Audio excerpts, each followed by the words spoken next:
भगवान श्री चंद्र महाराज की जय। जगत गुरु उदासीन आचार्य भगवान श्री श्री चंद्र जी महाराज। लिखने वाले महात्मा स्वामी श्री सर्वदानंद जी महाराज दर्शन रत्न।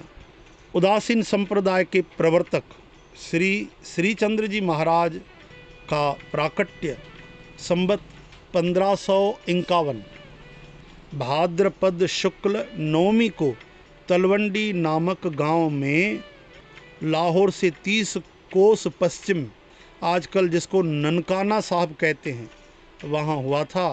क्षत्रिय कुलभूषण सतगुरु श्री गुरु नानक देव महाराज जी की धर्म पत्नी माता देवी सुलक्षणा जी के गर्भ से हुआ था। बोलो गुरु नानक देव महाराज की जय। माता सुलक्षणा देवी की जय। जिस समय आप इस धरती पर प्रकट हुए उसी समय आपका शिशु शरीर जटा लगी हुई भस्म से सजा हुआ अद्भुत सुंदर था, जन्म से ही। यानी महात्मा तो भगवान हैं, उनका प्राकट्य ही है। पर जैसे ही इन्होंने लीला से जन्म लिया तो विभूति लगी हुई थी, भस्म लगी हुई थी और जटाएं बड़ी हुई थी और शरीर से रोशनी निकल रही थी, तेज निकल रहा था। जैसे जैसे बड़े हुए वैसे वैसे एक से एक अद्भुत कार्य किए। उनको देख सुनकर लोगों को पक्का भरोसा हो गया कि ये अलौकिक महापुरुष हैं, संसारी विषयी लोगों के उद्धार के लिए पधारे हैं। यथा समय भगवान श्री चंद्र महाराज जी का यज्ञोपवीत संस्कार संपन्न हो गया। फिर विद्या अध्ययन के लिए कश्मीर भेज दिए गए। यहाँ आपने थोड़े ही समय में वेद वेदांगों का विधि से अध्ययन कर लिया और जब आप ब्रह्मचर्य आश्रम पालन करते हुए सभी शास्त्र वेद पुराणों के महान प्रेमी भक्त विद्वान हो गए, तब 1575 की आषाढ़ी पूर्णिमा को कश्मीर में ही आपने सदगुरु स्वामी श्री अविनाश राम जी महाराज उदासीन से संप्रदाय अनुसार दीक्षा ले ली। सदगुरु श्री अविनाश राम जी महाराज। इसके बाद कुछ दिनों तक गुरुदेव की ही सेवा में रहकर आप उनके उपदेश के अमृत का पान करते रहे। जब आपने धर्म के उद्धार का समय देखा तब भारत भ्रमण के लिए निकल पड़े। उत्तर भारत से लेकर दक्षिण भारत के प्रायः सभी तीर्थों का आपने परिभ्रमण किया और अपने उपदेश के द्वारा धार्मिक जगत में एक नई जागृति फैला दी। फिर दूसरे जगहों में भी जा जाकर आपने कितने पापी जीवों का उद्धार किया, इसकी कोई गिनती नहीं की जा सकती। कुछ समय के बाद आप फिर कश्मीर की ओर चल पड़े।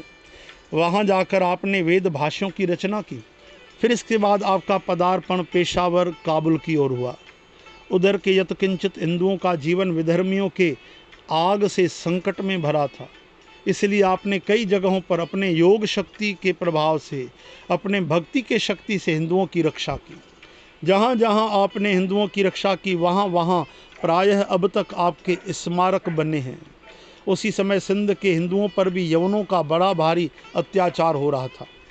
वहाँ के ठट्ठा नामक नगर में यह स्थिति थी कि हिंदू अपने मंदिरों में आरती करते समय यवनों के भय से घंटा शंख भी नहीं बजा पाते थे और खुलेआम पाठ पूजा तो बंद ही था।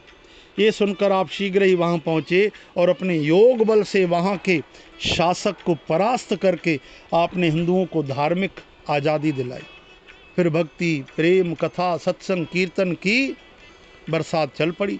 इसी तरह आपने जहांगीर बादशाह को भी एक बार अपने योग बल का परिचय देकर प्रभावित किया था और काबुल के वजीर खान नाम के मुसलमान पर तो आपके योग भक्ति का शक्ति का ऐसा जादू पड़ा कि वो आपके उपदेश के प्रभाव से भगवान श्री कृष्ण का अनन्य भक्त बन गया।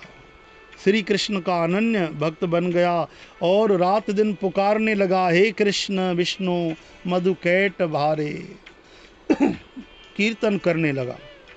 मतलब ये कि आपने जगत के भलाई के लिए असंख्य चमत्कार आपसे हो गए। स्थान के अभाव के कारण यहाँ लिखे नहीं जा सकते और समय के अभाव से हम सब बता नहीं सकते। जिन्हें आपके जीवन की अनंत घटनाओं, आपके दिव्य उपदेशों को जानना हो, उन्हें भगवान श्री चंद्र प्रकाश, उदासीन धर्म रत्नाकर, उदासीन मंजरी प्रभृति ग्रंथों का अवलोकन करना चाहिए। उदासीन संप्रदाय के प्रचार द्वारा सनातन धर्म की विजय पताका फहराते हुए आप 150 सालों तक 150 वर्षों तक इस धराधाम पर विराजमान रहे।